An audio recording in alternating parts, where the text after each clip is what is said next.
Custer State Park in South Dakota. Oh geez.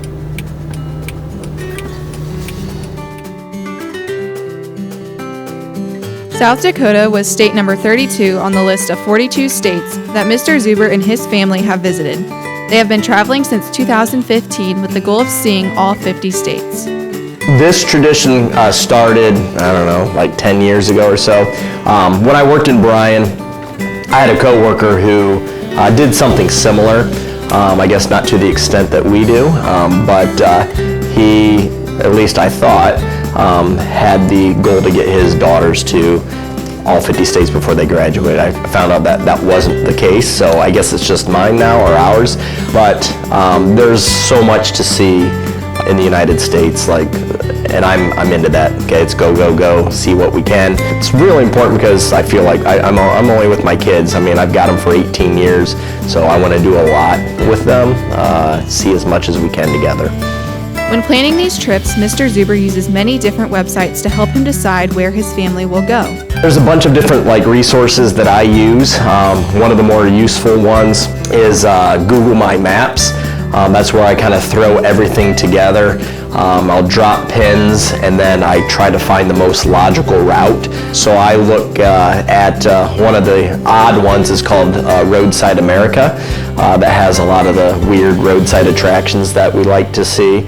But I'll look at national parks, what national parks are close. I'll just do a Google, say if we're going to Montana, what are the top 30 things to see in Montana. I'll drop those on the map and again, see what's going to fit there. The Zubers spend most of their trip time in the car and fly only when necessary. This has resulted in some long road trips. In the summer of 2020, we took a vacation, I call it the Upper Midwest. We drove out to Mount Rushmore in the Dakotas, and I just took a picture of the odometer when we got back, and we had traveled 4,400 miles on that trip, which was exhausting. That ended up being 92 and a half hours in the car. So yeah, it's kind of a mental drain. It's a lot.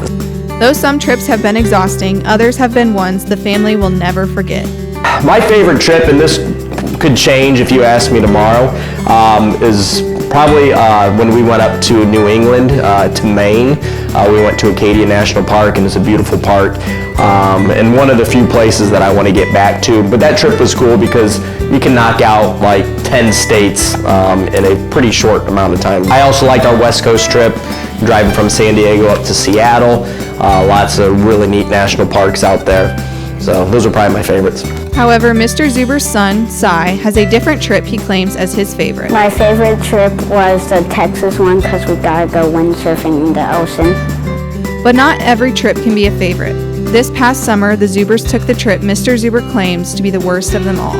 In terms of the things to do, it was probably the biggest struggle we had, is when we flew into Memphis and then we drove down through Mississippi, into Louisiana, and then Arkansas. There were some neat things, but they were far and few between, and it was ridiculously hot. So that really took a lot away from it. I mean, we were just sweating miserable most days. The Zubers also visited New Hampshire in 2018. Raylan, a freshman, has a memory from this trip she will never forget. So we stayed at this lodge thing. I think it was called Carlson Lodge, and this old lady was running it, and she had super long gray hair. We got there and it was just full of stuff. There were tennis rackets, a bunch of newspapers, just flowers. It was just cluttered with stuff, and it was really gross. Some trips are favorites, some trips are not, but every trip has something in common. Mr. Zuber makes sure the family sees something weird or unique. Probably the most, I don't know if they're unique, just weird stuff. Again, a lot of this comes from Roadside America. There was an outhouse museum, and I think that was in Nebraska. It was weird, in the middle of this town. You just, weird. Largest ball of twine, pretty typical. Where we went and saw the world's longest burning light bulb in San Francisco, and then the following year or 2 years after that, we followed that up by seeing the second longest burning light bulb. My kids, I think, hated me for that. Cora, Mr. Zuber's middle child, also had a unique experience during their venture to Texas. There was a haunted bathroom store. Well, it was a store with a haunted bathroom because Apparently, like, the sink would move on its own or something like that. With Raylan, Cora, and Cy getting older and more active, the Zubers have to work around school and sports schedules. However, they're still planning future trips. The one that's probably the most thought out at this moment is to go into Idaho and then into Montana and see Glacier National Park. Another trip would be to the Southwest. We haven't done the Grand Canyon yet, so Arizona, for the New Mexico, Colorado. We haven't done those. And then the goal is when Raylan graduates that we'll go to Hawaii. So that would be number 49, and then 2 years later when Cora graduates to go to Alaska and knock that out. So that should get us to 50, and hopefully it stays at 50 so we don't have to tack any more on. Lydia Krouse, ALS TV.